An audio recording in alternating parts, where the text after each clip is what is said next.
sort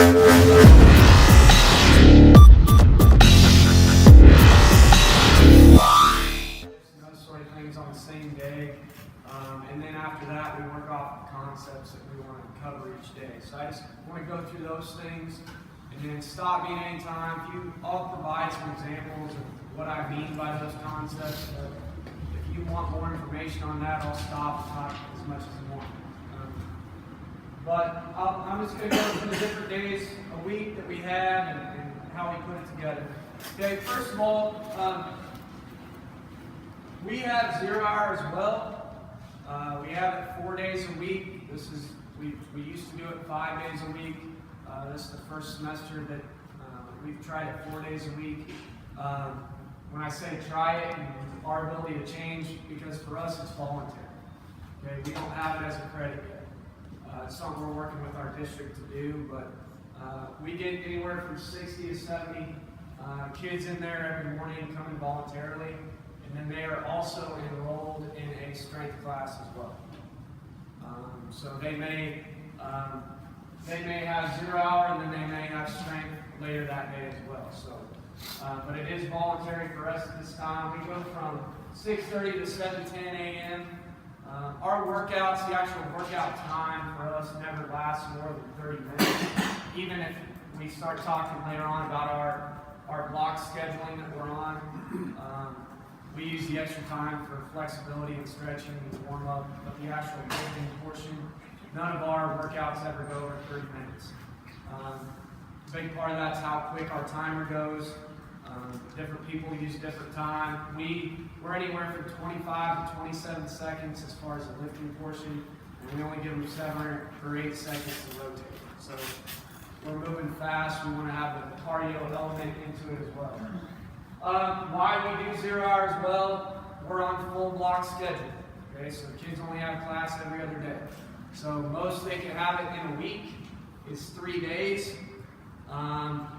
And if you think of that in terms of a 9-week quarter, they could possibly only have a 3-day week 4 times. Okay, because the other day we're on blue silver day. So silver's going to have 4 times out of a quarter that they'll have a 3-day week. Blue days are going to have the same thing. But then you factor in teacher in-service, holidays, all those things. The reality is each class for us might have a 3-day week twice in a quarter or 4 times in a semester. So that's why we have 0 hours, is because we just don't see the kids enough. So another reason, we've been doing this for 6 years, ever since myself and our head football coach, Coach Appleby, got there. We just started it right away. And I think we're getting close to the point where we make it a credit. So the kids have to get some credit for going there. Maybe one day we'll get paid for being there as well. So that's why we do the 0 hour. You guys all have things that's important to you. I'm sure most of this is exactly the same. But these are kind of the things that we work off of. We want long, lean, explosive athletes is what we're looking for. We train them all the same. It doesn't matter if it's our offensive line, defensive line, DB, whoever it is. Just like you guys, we're using the timers. We're training them all the same. Like colleges and those sort of things, we don't have the ability to recruit, so we're just trying to get the guys as strong and fast as we can and plug them in where we can when they graduate. So hip explosion obviously is huge for us. Some of the other weight rooms that I've visited or watched, I would say that we probably do a lot more hip flexibility than most. We spend a lot of time doing that, either during the workout or post-workout, both. Core strength, we do that in a lot of different ways. Speed, agility.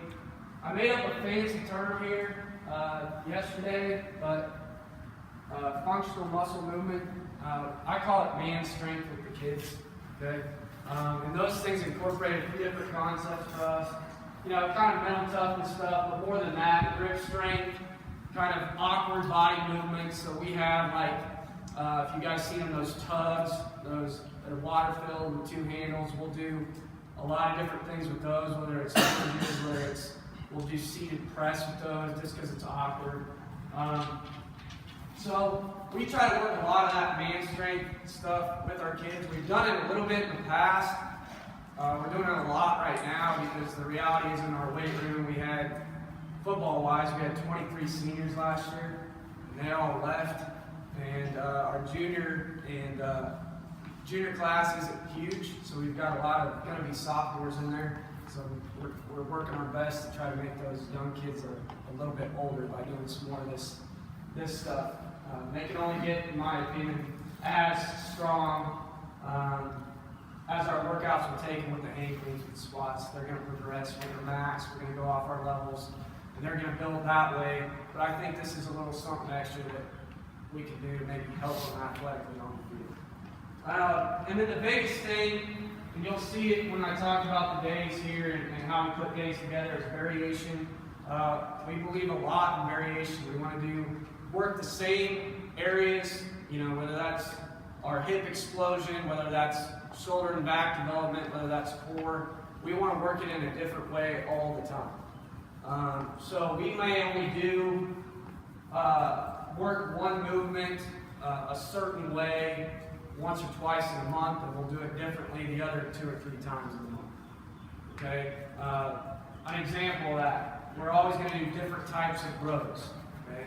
Back of the shoulder work, we're going to use the bands like Coach Thomas talked about. We're going to use kettlebells, we're going to use dumbbells, we're going to use the barbell. We're going to do it differently all the time. Our explosive lifts, just like you guys do, I'm sure. Yes, we do hang cleans, and that's our primary lift for us. We find other ways to do it as well, whether that's through plyometrics, whether that's through hang snatch, whether that's push press, all those different things. There's only a few things that we do on a weekly basis. The rest of it, we change. So variation is big for us. The reason for that is we believe in muscle confusion a lot, making the body guess on what you're doing next, which is really important. And then what I've noticed in class, specifically when we get into our strength conditioning during the day, when you have all types of people in there, variation keeps it interesting also. If they're a little bit confused on what they're doing with the lift, they tend to work a little bit harder. At least that's been the experience at our school. I'll just provide a little perspective on our weight room. Ours is a little unique. Coach Crowley brought it up when he came over one day. We have a triangle as a weight room, which is a little bit unique. Not sure why. We still haven't got a direct answer why it's a triangle, but it is a triangle. It's about half the size of this room, and then just cut it straight across. So it makes how we set up our room a little interesting. We have full racks instead of half racks. Okay, so as you'll see, we have a separate platform station, and we have a separate cage station. So we have 10 of each, 10 platforms, 10 cages. And I'll talk, when I get into the workout piece, we use that station timer. I think we're one of the reasons why that rack built that station timer, because of how we have to rotate through our weight room. I used to use the rotational timer, and I would use the lines as stations. So line 1 meant you were in the cage, line 2 you were on the platform, line 3 you were in the hallway. And they knew I was line 2 on the color blue always if I'm on the platform or whatever. We felt bad for them, so we're going to call it the Mill Valley Timer. There you go. There you go. But it's helped us out a lot. It's a lot easier for our kids to follow than the rotation timer was. And I just provided this picture too. This is right outside of our weight room. Our weight room door's right here. So we use this area. The hallway's about 40 yards long, about 10 feet wide. So we use this, and you'll see that in a second, but I just want to provide some perspective. It's just directly outside of our weight room. We use it as one of our stations. Mondays, each one of these slides you'll see, I've broken it down into stations because that's how we rotate all the time. So cage, that's squat day for us on Mondays. We work off an 8-week cycle and test the 9th week on our lifts. Platform, we do some sort of explosive hip variation. So by that, we'll do hang snatch, we'll do push press, we do deadlift drop, similar to Coach Thomas talking about deadlift shrugs. Same thing for us. We're coming up, shrugging, and dropping the weight. Just getting as fast as we can. We put a weight limit on that, so we want it to be fast and explosive. So even the older kids, we put a cap of like 225 as far as how much they can lift, and we want that movement where they're exploding up, throwing the hips, and dropping the bar. So, like I said, hang snatch, push press, deadlift, drop are the main three that we rotate. And every third week we're doing something different with that. So we also combine with that at their station, we're working some sort of back and shoulder variation. So we're doing, reverse raises, we're doing kettlebell bent row, we're doing dumbbell bent row, we're doing some sort of band rows, we're doing some sort of back and shoulder variation with those explosive hip movements. And then in the hallway, on Mondays, we do a single leg plyo variation and then explosive core variation. Here's what I mean by that. Single leg, okay? We're doing the straight plyometrics onto a box, right leg and then left leg. We do split lunges, okay, is what we call them, where we're down in lunge position, jumping out of it with dumbbells, landing, going the other way. I just got this one online the other day. We call them ice skaters. They're just in this position here, jumping as far as they can, sticking it, going back. So something single leg plyo we're working out there. Explosive core, things that we work there. We're going to work with the core ropes. We're going to work with med balls a lot, so whether that's med ball slams, whether our gym is right off of that hallway too, so in the morning if it's not being used, we have the gym, so we'll do med ball throws over our shoulder, against the wall, those sort of things. So again, any of these concepts, if you want more, I'm going to provide you a few examples. We can stop and talk about that more. Type of reps that we do, how much we do, those sort of things. Tuesday, bench, and our bench, squat, and clean are based off 8-week cycles. Platform, we're doing some sort of hamstring variation. So your RDLs, single leg RDLs.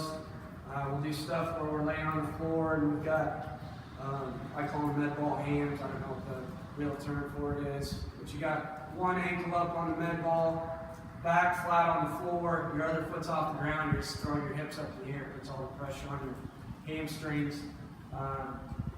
We do a lot of different ones on that.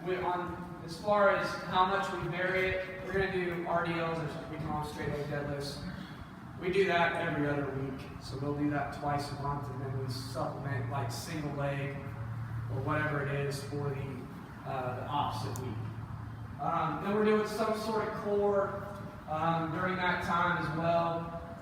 In the hallway, we started doing this a couple years ago. All of our agilities, we make a competition. And the way that we do it in two ways. We either make it a competition or we have a change of direction with the coach at the end. The way we make it a competition is I make up different ones every week. Sometimes we do pro agility where they're racing against each other. But the way we do it is I make something where they've got to make 3 or 4 cuts, some sort of cone drill. Okay? And then at the end, they finish together, and then we use a tennis ball almost all the time. We just put the tennis balls on the floor, and they're sprinting through, and they've got to scoop that tennis ball to finish. Just forcing them to finish. Because a lot of times, at least for us, you're just doing like a 4-cone box drill, and they're breaking down, and they're letting up before. Just having that competition forces them to go a little harder for us. Then quick feet variation, most of the time with that's speed ladder, something like that. We're just working on quick feet. We don't make that into a competition much. Wednesdays, in the cage on Wednesdays, we make it a circuit. There's no rest. We only work in groups of 3. We have the different stations, so we can have up to 90 kids in there at one time because we've got 30 in the cage, 30 on the platform, 30 in the hallway.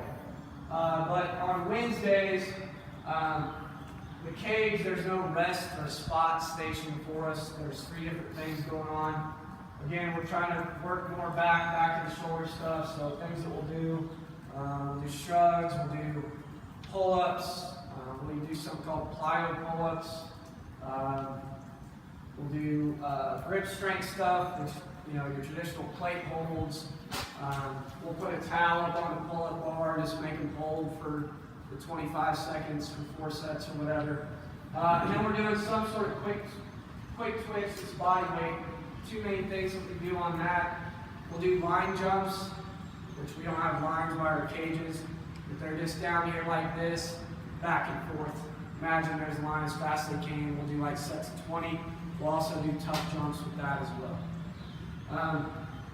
And then Wednesdays is our pain clean day, based on that same cycle that we're doing on the other core lifts. And then in the hallway, we do our plyo variation. And when I say that, we very rarely do just straight up on the box. The only time that we do that, we're using dumbbells. But we do some sort of side-to-side movement or multiple jump type of deal with plyometrics. A couple ones that we've used recently, the last few weeks, we'll get a dummy and we'll do 3 or 4 jumps over the bag up onto the tall box. And they'll do 5 to 6 each direction. One that I got off Instagram that I really liked that we started doing, we do this every 2 weeks. They start with a depth drop, so they start off a small plyo box, just kind of drop down. As soon as their feet hit the floor, they're over the bag, so they're side jumping over the bag, into a tuck jump, into a broad jump. And we'll do like 4 or 5 of those each direction. So we're constantly on our plyometrics trying to find different ways to do side movement. We've done the same thing where we'll put a small plyo box, they've got to jump sideways on it, and then jump down onto the bigger box. The only time, even if we're doing straight plyos, very rarely do we just jump on top of the box. We'll do like a seated plyo, we'll put the smaller 18-inch box on the ground, we'll rock back, feet hit the ground, we jump over the 24-inch box or 30-inch box, depending on the kid, obviously. And then as soon as we hit the ground, the kids are sprinting, and then us coaches are standing in front of boxes, giving them a change of direction to finish through. So the main concept there on those is the plyos, but we're trying to get different functional movement into it as well. And then explosive core variation, something with med balls, something with the core ropes, something like that, other than your traditional core work with your abs and those sort of things where you're doing crunches or whatever it is. So we're using plates, we're using med balls, we're using ropes, we're using those tugs, those water-filled deals, we use those a lot. So that's kind of our Wednesday progression. Thursday, I'll talk about, the next slide is going to talk about alternate Thursday, which we've just started doing this year and just started doing this 4th quarter, which the kids love. But in the winter months, January, February, this is our typical Thursday. We're doing incline bench, and then, again, just another, I don't know if this is correct or not, explosive conditioning, I don't know what the correct term is, but what we do is we alternate speed front squats and power complex on Thursdays. So it's a little bit of explosive hip, and then you're getting some conditioning into it as well. On our front squat, for us, not very often are we loading up the weight on front squat. We're just concentrating on the speed stuff. So, if they're a 300-pound squatter, they probably have 135 on the bar, or maybe 155. If they're below that, they put 95 pounds on the bar. And we count them out for them. That's one of the few things left that we actually still do count. We used to count everything, hang cleans, squats, and all that stuff. Before rap came out, we used to do that, whistle them in and count them. But this is the one thing on the front squats that we still count, and we count them fast. We're just concentrating on that quick fire stuff, so it's The cadence goes 1, 2, 3, 4. So we want light weights, so they're just going up and down as fast as they can. We make them put a med ball behind them, hit the med ball. So again, I don't know if that's the correct term, but that's what we use for this. We do some more core during that time, and then speed variation. That's where we're working on straight line speed stuff. So we work on a lot of different things. We work on obviously your stance to start stuff, your first explosion. We do a lot of build-ups on those days. 20-yard build-ups, 40-yard build-ups. If we get out and go to main hall and do it, we'll put those stretch bands, and we'll do build-ups with bands and those sort of things. The focus of that period, though, is straight line speed. Okay. One of the things before I get to the alternate Thursday of why we can do the 0 hour in the morning and then still lift during class is because, like I said, we're less than 30 minutes. So when they're doing these reps in the hallway with running, I don't care if they're a basketball player for us or a baseball player or whatever it is, they're doing limited reps. We just want that quick twitch, that quick speed stuff. We're doing like 6 reps as quick as they can. And then they're out. So we feel that at 6:30 in the morning, whether they're in season or not, we're not doing tons of reps to kill them. We're just trying to be explosive for a few minutes and get them out the door. And so that's kind of why we don't modify much for in-season versus off-season. We do a little bit. We're not going to do as much running for in-season athletes. Okay, we're not going to do as much agility because they're getting that done at practice. We might supplement some of those things depending on what time of year it is and those sort of things. This is something new to us.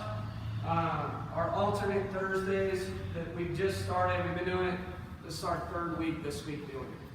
I got the idea from the coach at Kearney, Missouri. I saw him speak at KU a couple of years ago. I think they called it functional muscle training, is what they called it. But it's where we're going outside on Thursday mornings to the turf. One of the reasons we haven't done it before now is we just got turf this year. We got installed right before our first game. So we go outside every Thursday morning at 6:30. We're typically in 3 groups, like I talked about before, using that station timer. We separate them into 5 groups, about 10 to 15 players in each group. 5 to 6 minutes per station. The main focus areas, functional muscle movement. So again, back to that man strength stuff. So trying to build toughness. I'll talk about what we do to develop that here in a second. We're working on straight line speed, so we still want to keep that component. When we talked about our regular Thursdays in the hallway, we're doing some sort of straight line speed. So we want to keep that element in there. We also put some agility in there, and then as many of the drills as we can. Again, we're still kind of developing the different ideas and trying to change it up each week. But we try to put some sort of competition in there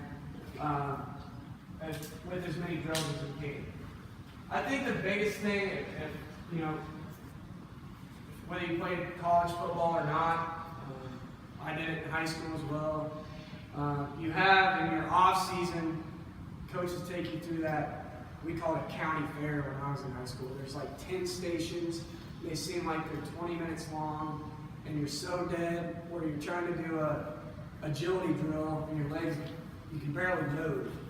The coaches are yelling at you to be fast, and I know as a player, I was like, man, I get that this is about toughness, but I'm slow as it is. How am I supposed to run fast when I'm freaking dead? And so this is kind of a little bit of that concept where we're running stations, but I put a limit. I say it's 5 to 6 minutes, but I also put a rep limit on how many the kids are doing, because I want them to be quality reps. I want it to be explosive or fast, but I don't want them to sit there and die and be worthless. We don't have fast kids. Since I've been at Mill Valley, I don't think we've ever had anybody run under 11,500. I don't think. Even Jagan, a kid that was All-State this year, I think he runs like a 11.6 or 11.700. So we don't have fast guys, and so yes, I understand the conditioning piece, but for me, I don't want them to practice being slow. So we limit the reps that we're doing there at each station. Here's some of the things that we've incorporated so far. Next week, we're not going to do it on Thursday. We've got a 4-day week. We have a PD day on Friday, but we're starting we call it Jag Cup. Some of you guys might do it. We separate everybody in teams, and we do little competition and keep score and those sort of things. We'll typically do those on Fridays, but since next week's only a 4-day week, we're going to do it on Thursday. But after that, when we come back on the following week, I'm going to come up with a few different things to do on the alternate Thursday. But these are some of the things that we've done so far outside. In talking to the kids, I wasn't sure. I liked the idea. I thought it was different. In theory, I thought it was something that they could, get some out of the weight room, but we're still getting work in. And the kids have loved it so far. Yeah, they get tired. Yeah, they're dragging a little bit, but they love it just because it's different. Some of the things that we've done so far, we've tire flips. We've just got the big tractor tires. I think there's one sitting out there.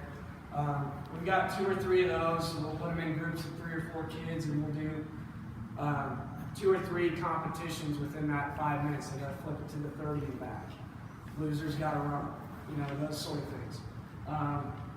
We did one-on-one tug of war. We've used those core ropes. We've also used those tugs, those water float things I was talking about with water. All we do is we put them on the 50-yard line. They're one-on-one with somebody. And they've got to fight to get back to the 45 on their side. And within that 5 or 6 minutes, we try to get 3 or 4 different competitions in. So we've done that the first couple of weeks, and they enjoy that. And some of them go really long, and that's fun to see because everybody's sitting there waiting. They're done with their reps, and we've got 30 seconds. There's still somebody fighting on tug of war, so it kind of brings the team together a little bit too. We use sled push, so we just get the 2-man sled out there. Doesn't matter, we're not in positions. We're just in based on size with the kids as far as how I grouped them up. We're just driving the sled for 10 yards, they're off. Driving the sled for 10 yards, and they're off. Grass drills, so far the first couple of weeks, what we've done with that's your, what we did in middle school and stuff that you don't see very much these days, but your monkey rolls, your crawls, those sort of things. We have a coach standing there. We get in 3 or 4 groups. He's pointing them in a direction, telling them to monkey roll. They do 3 or 4 different changes of the direction. Then they're running, sprinting, touching the line. And whoever finishes again through the finish line, they're the winner. The losers got something extra, push-ups or whatever we're doing on that day, extra crunches. So let's try to make it competitive, get them to run harder. On the speed stuff, we try to keep that consistent with what we were doing inside. So, we start out the first week, we did like 10 10s, and we gave them 20 seconds rest in between each. Okay, and then we went to 20s and 30s, and we did 40s last time. We did 8 40s and gave them 30-second rest in between. I think this will help us. We gave the kids a choice actually because I was talking about the Jag Cup competition. We thought about having that take place on Thursdays instead of this. And we let the seniors vote, and they said they wanted to keep doing this and do the Jag Cup deal on Friday. I think this will help us a lot going into the summer with our conditioning. And we're still getting to work on some of those things that we have been inside into. Other things that we've done, plate carries, so I'll bring a bunch of 45-pound plates. We'll do 30-yard competitions. We'll put them in groups of 2 or 3 or 4 kids. They've got to carry it, pass it off, Loser runs, trying to make it competitive. And then agility drill, so we'll make up some agility drill like I explained in the gym where we've got to finish either with a tennis ball or maybe they're slapping a stand-up dummy.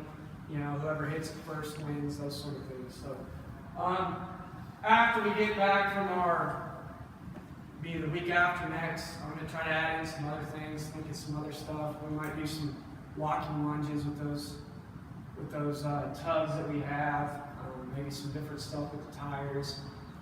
I do want to vary that as much as possible, but I do want to continue to go through those same concepts that we talked about on this slide. I still want it to be those 4 type of components, but just find different ways to do it. So whether that's running some stadiums, whether that's, I don't know what. I'm still planning to figure that out. Some will always stay the same. I think the tire flip, especially for us, we have a lot of freshmen. And it's hard for them to do it, and I think it's good for them because they got to battle through. It's tough.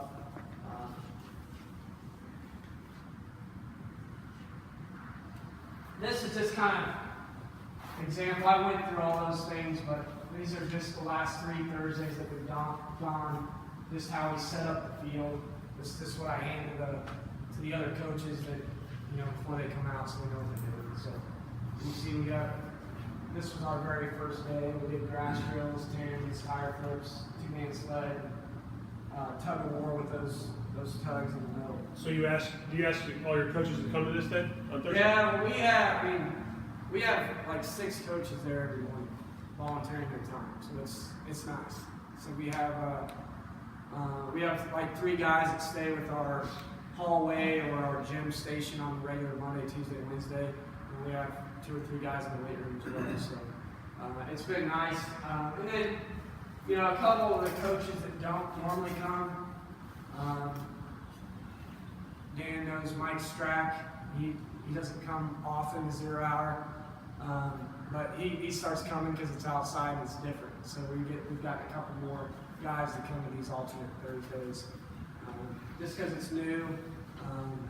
And some of them coach sports, and so that makes a difference. Like our quarterbacks coach coaches girls freshman basketball, so they have practice in the morning a lot, so he can't be there. So there's not, a lot of them have legitimate reasons why they're not there, but I appreciate everyone that's there to be able to, because every kid's getting that much more coaching. We've got eyes on that many more kids. And we're able to run those agility drills and do all that core stuff in separate stations in the hallway and in the gym, where if there was just 2 of us, we would be able to do that. So. But it is voluntary for the players, and it's voluntary for the coaches too. So hopefully we get that changed just to keep them accountable. This is the second week that we did. The only thing we changed was the distance on our sprinting, and then we did plate relays. For 30 yards instead of the tug of war. Then we went back to the tug of war this last week and did 40s instead. So I said I'll come up with some more things on the next couple of weeks for the next time that we do it. I've asked every one of the kids, be honest, do you like that? Do you like to change up? And they do. And they're working hard and they're tired when it's done, but I think they see the value of it. Okay, so like I said before, the in-class focus. We have everything that I've talked about is our 0 hour schedule, Monday through Thursday. Okay? Now, these kids are also enrolled in a class as well. So they have class every other day with us. So we obviously are covering most of the components that we want to in 0 hour. This allows us to do kind of some of the extra stuff. While the kids that don't attend 0 hour are doing the regular workout, I handwrite the 0 hour workout up on the board. They're going to rotate through the stations just like the other kids do and follow the timer. But they have an alternate workout. The things that we focus on, a lot more hip flexibility, a lot more core. We do a lot more grip strength stuff in a lot of different ways. Functional muscle movement, man strength stuff, whatever you want to call it. I don't know if that's right. We do plate chops, we do plate holds, we do towel holds up on the pull-up bar. Instead of doing regular curls and upright row, we found an old tug of war rope in a PE closet and I cut it. Now we just loop them through the plates and we do curls and upright rows like that. Where they're still working on bicep, tricep, shoulder stuff, but we're adding a little grip strength to it. We do additional shoulder back development, additional hamstring development, and then we've started doing some more single leg quad development as well. Some of this stuff is based off of like the quad development, and you guys have seen the shoulder and back development. I mean, you guys have seen it. We talked to our trainer a lot through Katy Medical Center, and things that he's seeing consistently with injuries, he lets us know, and then we talk to him about how we need to incorporate things. 2 or 3 years ago, we had a lot of labrum tears and those sort of things, a lot of shoulder issues, and you know the way he explained it, which I'm sure you guys already know, but you know we're always doing stuff forward. We're always benching forward. When we're hang cleaning, we're always coming down like this. He said so. You've got to do, in his opinion, you got to do twice as many things backwards to work on that pull motion to protect yourself, protect that shoulder joint, protect those small muscles. And since then, since we started doing that, I don't think we had any shoulder injuries, major shoulder injuries last year. No labral tears, those sort of things. And it's helped us out. The other thing that he said recently, we had one football player that's had a meniscus tear, and he attributed that to he had a weak quad, is what he said. Well, then he started saying, well, we need to work more quads in our class. But for him, I want to know who's actually not weak quads and how many does it happen? Does it happen once? You know, or like on the shoulder thing, are we having a lot of labrum tears, or is it one kid do it? You know, and he started to talk about multiple kids that, you know, he has tested where they're sore, they've got tendonitis, or they've got a significant injury, and he just felt we needed to incorporate more of that into our workout. So with those 0-hour kids, we try to do that. We're doing step ups, we're doing single leg squats, we're doing those sort of things just to try to develop that quad a little bit more than what we're already doing. Now, as far as the students that are not coming to 0 hour, okay, how do we handle that? We try to fit all of those concepts into 2 days because that's what we have most of the time is 2 days in a week. So we're trying to fit, the explosive hip stuff. We're trying to fit flexibility. We're trying to fit core. We're trying to fit hamstring development. We try to do everything on each day since we only have 2 days to lift it. And then if we happen to have a third day, we work a lot more on speed and agility and those sort of things. In the fall, and we'll start doing it in the spring too, we'll take them outside of the turf and maybe do everything on the turf that day. Whether that's going through running form or whether that's just actually going, stance starts or those sort of things. And it's also a good change up for those guys.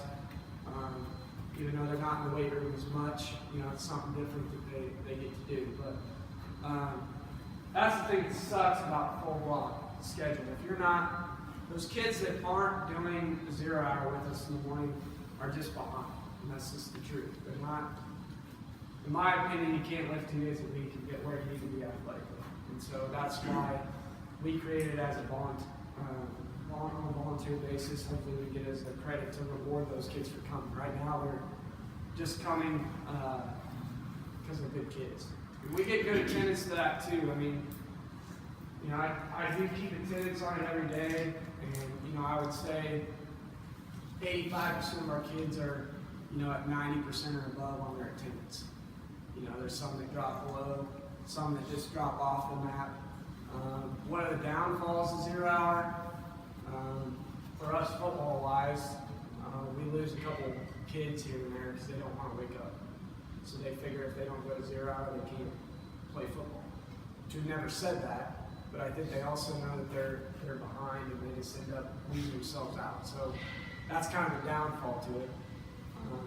But I think the benefits that we get out of it are much greater than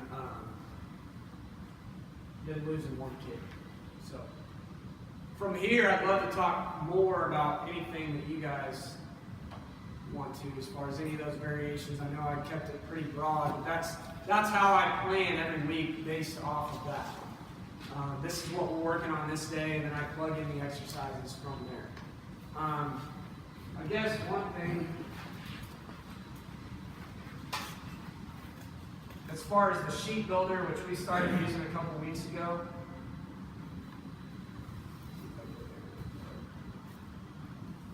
Hey, as you're pulling it up, TJ, you had mentioned you lost a significant number of seniors.